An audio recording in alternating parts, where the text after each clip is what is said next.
দেশে কিছু কিছু মহব্বতের ঠেলায় আশেকে রাসূল আছে না, আশেকে রাসূল নামাজ পড়ে না।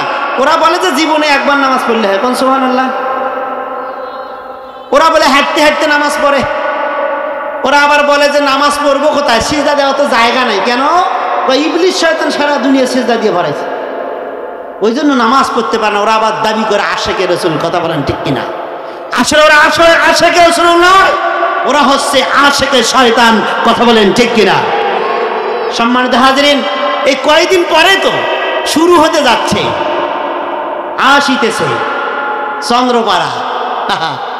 আহারে হিন্দু বৌদ্ধ খ্রিস্টান সবাই হুজুরের কাছে যায় দোয়া নেওয়ার জন্য। মাজারে সেজদা, হুজুর বউ দেন, সন্তান দেন। কি কন? সম্মানিত হাজিরিন, এগুলো থেকে সাবধান থাকতে হবে। আমাদের প্রিয় রাসূল তিনি আমাদের জন্য টেনশন করেছেন, কিয়ামতের মাঠেও টেনশন করবেন। সেই প্রিয় হাবিবের দরবারে দরুদটা কি মুহাব্বতের সাথে হওয়া দরকার আছে? সম্মানিত ভাইরা আমার, দরুদ শরীফ কেন পড়বেন?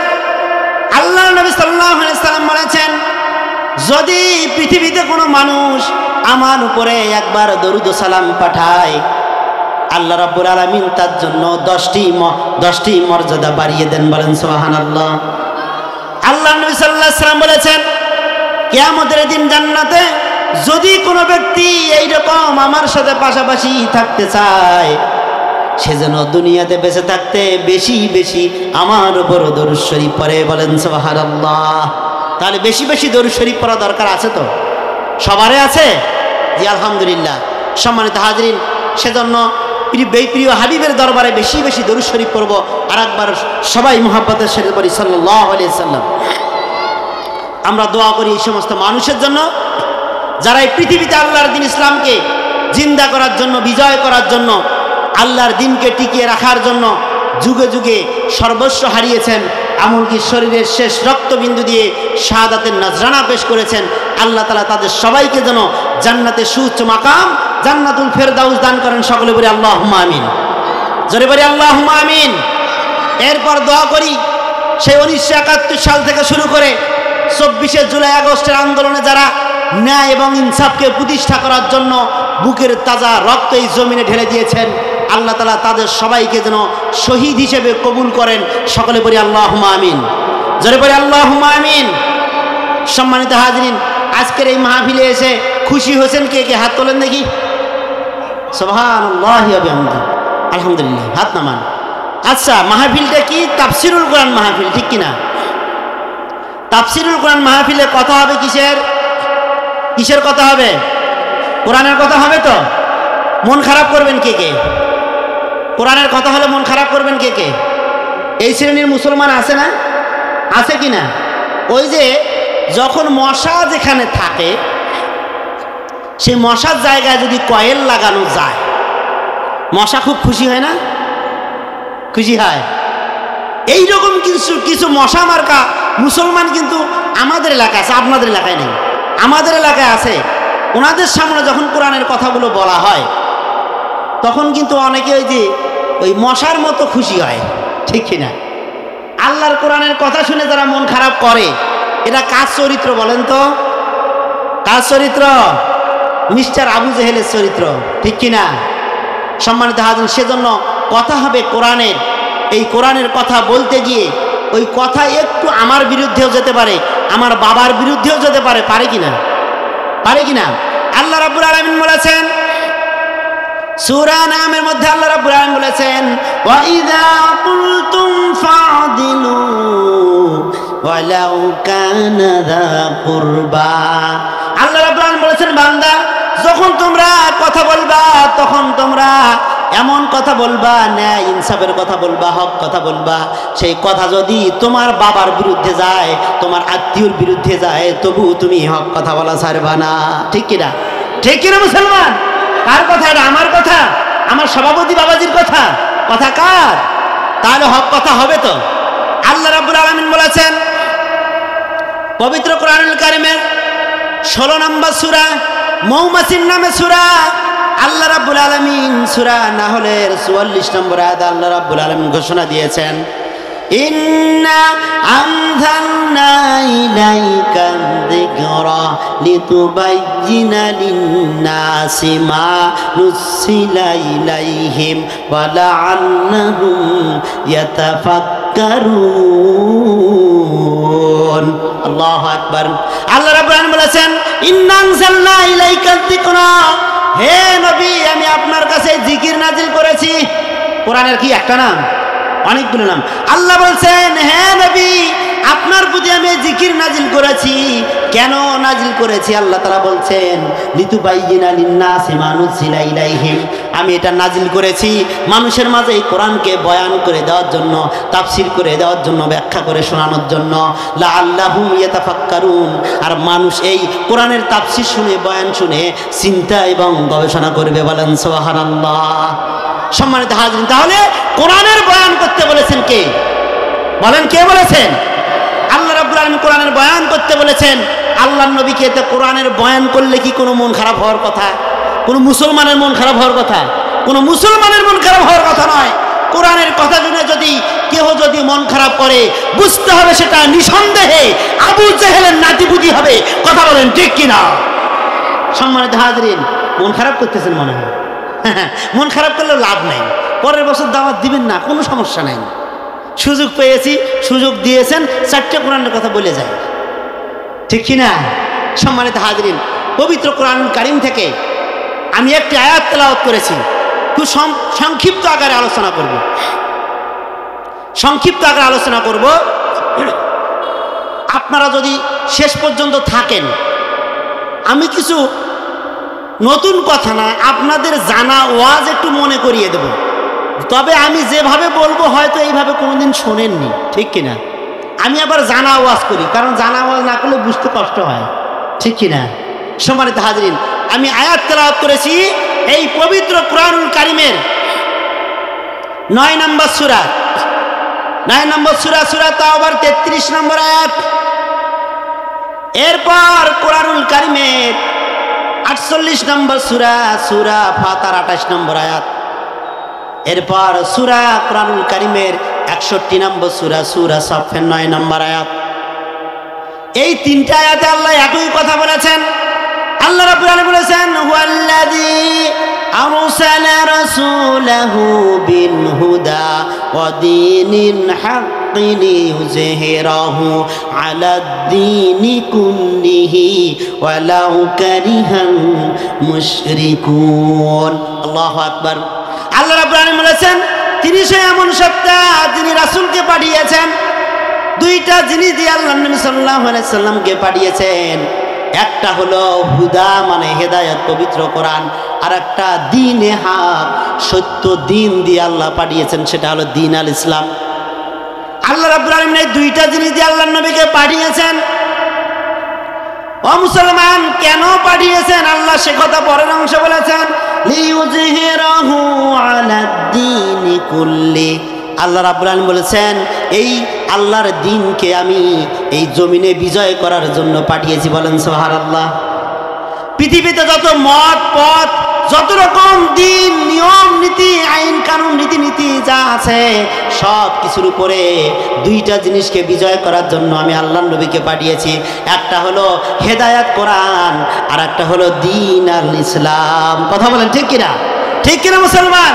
আল্লাহর নবী সাল্লাল্লাহু আলাইহি সাল্লামকে আল্লাহ তাআলা কোরআনকে বিজয় করার জন্য, আল্লাহর দ্বীন ইসলামকে বিজয় করার জন্য পাঠিয়েছেন। এটা যদি আল্লাহর নবীর জন্য ফরজ হয়, আমাদের জন্য মনে হয় নফল। কি বলেন? আমাদের জন্য কি ফরজ? জানেন তো? হ্যাঁ, যদি জানেন তাহলে ওয়াজ মজবে আজকে। সম্মানিত ভাইরা আমার, এখানে আগে একটা শব্দের আলোচনা করা দরকার। আল্লাহ এখানে বলেছেন অদীনিল হক, এখানে দ্বীন শব্দ ব্যবহার করেছেন। আল্লাহ রাব্বুল আলামিন দ্বীন শব্দের অর্থ দিয়েছেন 5টা। কয়টা? জোরে বলেন কয়টা? কয়টা? জোরে বলেন। জোর হলো না, আরো জোরে। কাজ হবে, নির্বাচনের সময় কাজ হবে। হ্যাঁ, প্র্যাকটিস হচ্ছে, ওয়াজও সব প্র্যাকটিস হচ্ছে, সমস্যা কি? সম্মানিত হাজরিন, তাহলে আজকে কিন্তু ভাই আর একটা কাজ করতে হবে, ওয়াজ আজকে মুখস্থ করা লাগবে। ওই যে কিছু হুজুর আমাদের দেশের, আমার মতো মৌলবী, আপনাদের দোষ নেই, আমাদের মতো মৌলবী কিছু এসে ওয়াজ করবে, কিছু কিচ্ছা কাহিনী গাঁজাখুরি কিচ্ছা বলে যাবে, কিছুই বুঝলেন না, খালি সুবহানাল্লাহ। আছে না নাই? এইরকম ওয়াজ আমি করি না। আজকে যে কয়টা কথা বলবো একদম দলিল দিয়ে কথা বলার চেষ্টা করব। আর দিন শব্দের অর্থ হচ্ছে 5টা। 1 নম্বর অর্থ হলো দিন শব্দের অর্থ ঋণ বা দেনা। আমাদের দেশে কিছু আল্লাহওয়ালা মানুষ আছে, নামাজ পড়ে, রোজা করে, হজ যাকাত সবে করে, আর বড় বড় ব্যাংক থেকে কোটি কোটি টাকা ঋণ নিয়ে ব্যবসা করে। ঠিক কি না? আছে এদিকে? এদিকে মনে হয় নাই। থাকার তো কথা, সৈয়দপুর ব্যবসায়ী এলাকা। ঠিক কি না? সম্মানিত হাজরিন, দিনের একটা অর্থ হলো ঋণ বা দেনা, আর একটা অর্থ হলো ডিসিপ্লিন করা, সাজিয়ে গুছিয়ে দেওয়া। দিন শব্দের অর্থ ডিসিপ্লিন করা, সাজিয়ে গুছিয়ে দেওয়া। আর একটা দিনের অর্থ হলো মালিকি ইয়াউমিদ্দিন, বিচার দিবস। এরপর আর একটা অর্থ হলো দিন শব্দের আর একটা অর্থ হলো এমন বৃষ্টি যা বারবার ঘুরে আসে, ফিরে আসে। এরপর আর একটা দিন শব্দের অর্থ হলো জীবন ব্যবস্থা। সম্মানিত হাজরিন, একটা অর্থ হলো জীবন ব্যবস্থা, রাষ্ট্রের ক্ষেত্রে হলে সেটার অর্থ হয়ে যায় রাষ্ট্র ব্যবস্থা। ঠিক কিনা? আরেকটা যদি অর্থ নেই তাহলে সে রাষ্ট্রের ক্ষেত্রে হলে হয় রাষ্ট্র ব্যবস্থা। আর জীবন ব্যবস্থা মানে হলো জীবন পরিচালনার মূলনীতি, সিস্টেম অফ লাইফ। ঠিক কিনা? সিস্টেম অফ লাইফ দিন শব্দের অর্থ হচ্ছে জীবন ব্যবস্থা, জীবন পরিচালনার মূলনীতি।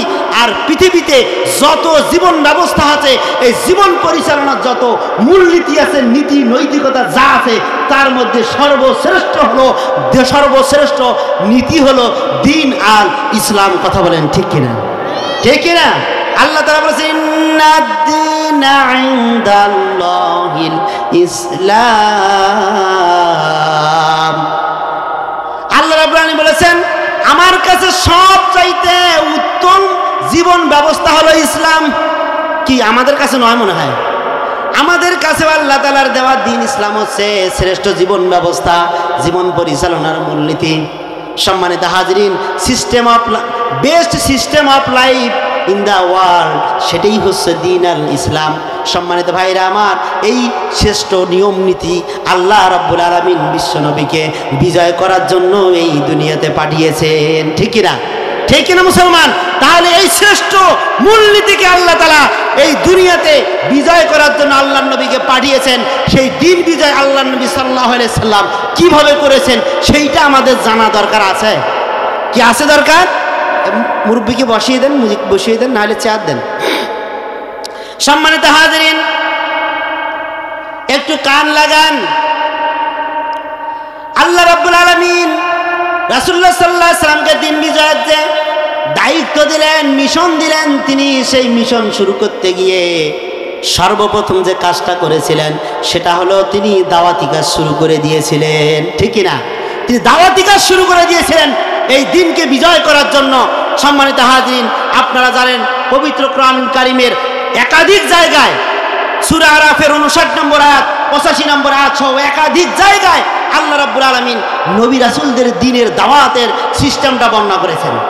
আল্লাহ রাব্বুল আলামিন বলেছেন, আল্লাহর নবী সাল্লাল্লাহু আলাইহি সাল্লাম সহ প্রত্যেক নবী রাসূল এইভাবে দাওয়াত দিয়েছিলেন, ইয়া কওমি ইবুদুল্লাহা মা লাকুম মিন ইলাহিন গায়র। আল্লাহু আকবার। আল্লাহ রাব্বুল আলামিন সেই সুন্দর করে কোরআনে কোট করে দিয়েছেন, প্রত্যেক যুগে যুগে নবী রাসূলগণ আল্লাহর দিনকে বিজয় করতে গিয়ে তারা দিনের দাওয়াত দিয়েছিল, তার জাতির লোককে বলেছিল, ইয়া কওমি ইবুদুল্লাহ মা লাকুম মিন ইলাহিন গায়র। আল্লাহ তাআলা বলেছেন, আল্লাহর নবীরা বলেছেন যে হে জাতির লোকেরা, তোমরা শুধুমাত্র একমাত্র গোলামি করো। কার গোলামি করতে হবে? আল্লাহর। তিনি ছাড়া কোনো ইলাহ নাই, তিনি ছাড়া কোনো হুকুমদাতা নাই। সম্মানিত হাজরিন, এই কথাটা যখন মেনে নিয়েছিল তখন ওই মানুষটাকে আর একটা মন্ত্র পড়ে তাকে দ্বীনের মধ্যে, ইসলামের মধ্যে প্রবেশ করতে হয়েছে।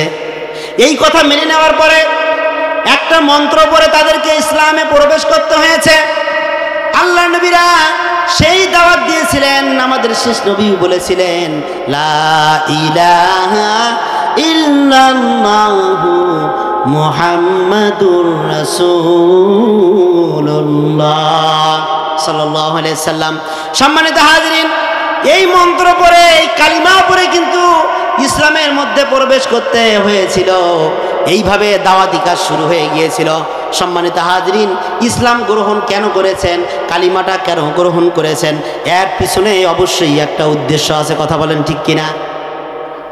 সম্মানিত ভাইরা আমার, আমরা আজকে কালিমা গ্রহণ করেছি, ইসলাম গ্রহণ করেছি, মুসলমান দাবি করি, ইমানদার দাবি করি, কিন্তু আজকে পর্যন্ত জানি না এই কালিমা গ্রহণ করার অর্থটা কি, এই কালিমা গ্রহণটা কেন করেছি, উদ্দেশ্য কি, ঠিক কিনা? সম্মানিত হাজরিন, এটা উদ্দেশ্য হলো আল্লাহর সমস্ত বিধিবিধানকে মেনে নেওয়ার স্বীকৃতি দেওয়ার মাধ্যমে এটা একমাত্র আল্লাহর গোলামি করা। আপনি কালিমা যখন গ্রহণ করেছেন তখন আল্লাহর সমস্ত হুকুম আহকাম বিধিবিধানগুলোকে স্বীকৃতি দিয়েছেন। স্বীকৃতি দিয়ে আপনার পুরা জিন্দিগিটাতে শুধুমাত্র একমাত্র গোলামি করার কথা। কার গোলামি করার কথা? এটা হলো কালিমা গ্রহণ করার উদ্দেশ্য। কিন্তু মুসলমান আজকে এটা ভুলে গিয়েছে। আজকে কালিমা ঠিকই গ্রহণ করেছে, কিন্তু গোলামি করার ক্ষেত্রে আল্লাহর যতটুকু গোলামি করে তার চাইতে আল্লাহ বিরোধী শয়তানের তাগুতের গোলামি বেশি করে। কথা বলেন ঠিক কিনা? সম্মানিত ভাইরা আমার, আজকে একটু কান লাগান, কয়েকটা কথা বলে যাই যে আজকে মুসলমান তার ঈমান আনার উদ্দেশ্য কি ছিল, কালিমা গ্রহণ করার উদ্দেশ্য কি ছিল, আর তারা আজকে কোনটা নিয়ে দৌড়াদৌড়ি শুরু করেছে, এটা আজকে আমরা দেখতে হবে, আমাদেরকে দেখাতে হবে। সম্মানিত ভাইরা আমার, আমরা আল্লাহর গোলামি করি বা গোলামি করব, এই জন্য কালিমা গ্রহণ করেছি, ইসলাম গ্রহণ করেছি। এই আল্লাহর গোলামি করার উদ্দেশ্য হলো এই পৃথিবীতে আল্লাহর সকল হুকুম মেনে নিয়ে আল্লাহ রাব্বুল আলামিনের সন্তুষ্টি অর্জন করে জান্নাত লাভ করা। এর বাইরে কোনো উদ্দেশ্য আছে নাকি? এর বাইরে কোনো উদ্দেশ্য নাই। কথা বলেন ঠিক কিনা? প্রত্যেক মুমিনের একটাই উদ্দেশ্য, আল্লাহর সন্তুষ্টি অর্জন করে জান্নাতে যাওয়া। এর বাইরে কোনো উদ্দেশ্য আছে? কথা বলেন, উদ্দেশ্য আছে? হ্যাঁ, তাহলে আজকে আমরা সেই উদ্দেশ্যকে ভুলে গিয়ে আজকে আমরা কোন উদ্দেশ্য ধরেছি ভাই? আল্লাহ নবী সাল্লাল্লাহু আলাইহি সাল্লাম প্রত্যেক নবী রাসূল যে কালিমার দাওয়াত দিয়েছেন, ওই কালিমার দাওয়াত যখন নবী রাসূলরা দিয়েছিলেন, সাথে সাথে রিয়াকশন হয়েছিল, সাথে সাথে ওই নমরুদ ফেরাউন লাভ দিয়ে উঠেছিল, আবু জেহেল আবু লাহাব লাভ দিয়ে উঠেছিল। কিন্তু আজকে মুসলমান আমরা যারা কালিমার দাওয়াত দেই, যারা কোরআনের দাওয়াত দেই, আমাদের কোনো সমস্যা আছে? কথা বলেন, কোনো সমস্যা আছে? আজকে যদি কালিমার জিকির করতে করতে আমরা কলিজা ফাটায় ফেলি, এখানে কোনো সমস্যা কারো নাই। ইসলাম বিদ্বেষীদের সমস্যা নাই, নাস্তিকদের সমস্যা নাই, কাফির মুশরিকদের সমস্যা নাই। কিন্তু ঘটনাটা কি? এই কালিমাই তো ফিরাউনের সামনে গিয়ে মুসা আলাইহিস সালাম বলেছিলেন। কথা বলেন ঠিক কিনা? সম্মানিত ভাইরা আমার, মুসা আলাইহিস সালাম যখন ফিরাউনের সামনে গিয়ে বলল লা ইলাহা ইল্লাল্লাহ, ফিরাউন কিন্তু লাভ দিয়ে উঠল। ফিরাউন বলে, বেটা তুই আমার বাড়িতে খেয়েছিস, আমার বাড়িতে পড়েছিস, আর আজকে তুই এমন কালিমা নিয়ে এসেছিস, তোর কালিমা গ্রহণ করার সাথে সাথে আমার মাতবরি এই দুনিয়াতে থাকবে না। ঠিক কিনা? আমি আমার এই তোমার এই কালিমা গ্রহণ করার সাথে সাথে আমি ফিরাউনের মাতবরি এই জমিনে থাকবে না। তুমি কোন নতুন কথা নিয়ে এসেছো? তখন ফিরাউন কি বলল? আল্লাহ রাব্বুল আলামিন সে কথা কোরআনে কোট করে দিয়েছেন। ফিরাউন বলেছে, ক্বালা ফিরআউনু যারুনি আকুতুল মূসা ওয়ালিয়াদউ রাব্বা ইন্নী আখাফু আন ইউবাদদিলা দীনাকুম। আল্লাহ রাব্বুল আলামিন ফিরাউনের কথাটা সুন্দরভাবে কোরআনে কোট করে দিলেন। এই মূসা আলাইহিস সালামের দাওয়াত শোনার পর ফিরাউন তার সভাসদকে বলেছিল, ওয়াকালা ফিরআউনু যারুনি, তার সভাসদকে বলেছিল তোমরা আমাকে ছেড়ে দাও, আক্তুল মূসা, আমি মূসাকে আমি হত্যা করব, তোমরা আমাকে ছেড়ে দাও। কারণটা কি? ইন্নী আখাফু আইয়ুবাদদিলা দীনাকুম, কারণ আমার সন্দেহ হয়, আমার ভয় হয়, এই মূসা যদি এই কালিমার দাওয়াত দেয়, এই লা ইলাহা কালিমার দাওয়াত যদি প্রতিষ্ঠিত করতে পারে, তোমরা যে দিন মানো, তোমরা যে নিয়ম নীতি মানো, আইন কানুন মানো, তোমরা যে আমাকে রব্বুকুমুল আলা মানো, তোমাদের যে বড় রব মানো, এইটা তোমাদের পরিবর্তন করে দিবে। কথা বলেন ঠিক কিনা? ফিরআউন বুঝতে পেরেছিল যে এই কালিমা যদি গ্রহণ করে মিশরের মানুষ, তাহলে মিশরের মানুষ আমাকে রব বলবে না। আমি যে নিয়ম নীতি আইন কানুন দিয়ে মিশর চালাই, এই মিশরে আমার আইন কানুন আমার নিয়ম নীতি একটাও চলবে না। সুতরাং কি করতে হবে? মুসাকে হত্যা করতে হবে, ঠিক কিনা? সম্মানিত ভাইরা আমার, এরপর আমাদের প্রিয় হাবিবের কথা বলি। আল্লাহর নবী সাল্লাল্লাহু আলাইহি সাল্লাম যখন কালিমার দাওয়াত দেওয়া শুরু করলেন, তিনি যখন লা ইলাহা শব্দ উচ্চারণ করলেন আবু জেহেল আবু লাহাবের সামনে, তখন তারা বলল ভাতিজার মনে হয় মাথা খারাপ হয়েছে, নাউজুবিল্লাহ। 40 বছর বয়স পর্যন্ত তো ভাতিজা ভালোই ছিল, এ 40 বছরের পর ভাতিজার কি সমস্যা হইল? লা ইলাহা ইল্লাল্লাহ ভাতিজা আজকে বলে। ফেরাউন এবং আবু জেহেল এবং আবু লাহাব এটা ভালোভাবে বুঝতে পেরেছিল যে ভাতিজার লা ইলাহা কালিমার তেজ কত, শক্তি কত, ঠিক কিনা? ঠিক কিনা মুসলমান? 40 বছর পর্যন্ত তাকে কোলে পিঠে করে মানুষ করলো, খাওয়ালো, আল আমিন as-সাদিক উপাধি দিল।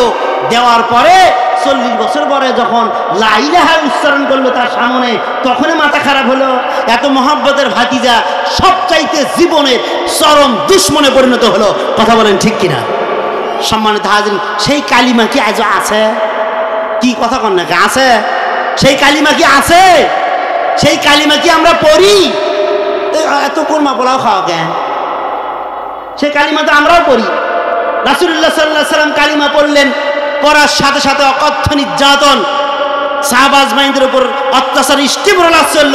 আর ওই কালিমা আমরা যতই পড়ি ততই কোরমা পোলাও খাই। সুবহানাল্লাহ কন। দেখছেন? সুবহানাল্লাহ এখানেও খাই। সম্মানিত হাজরিন, তাহলে ঘটনাটা কি জানার দরকার আছে? সম্মানিত হাজরিন, এই কালিমা আবু জেহেল আবু লাহাব উতবা সাইবা ওয়ালিদ ইবনে মুগিরা ফেরাউন নমরুদ হামান এই বদমাইশগুলো বুঝতে পেরেছিল এই কালিমার মধ্যে কি আছে, কিন্তু আজকে আমরা বুঝতে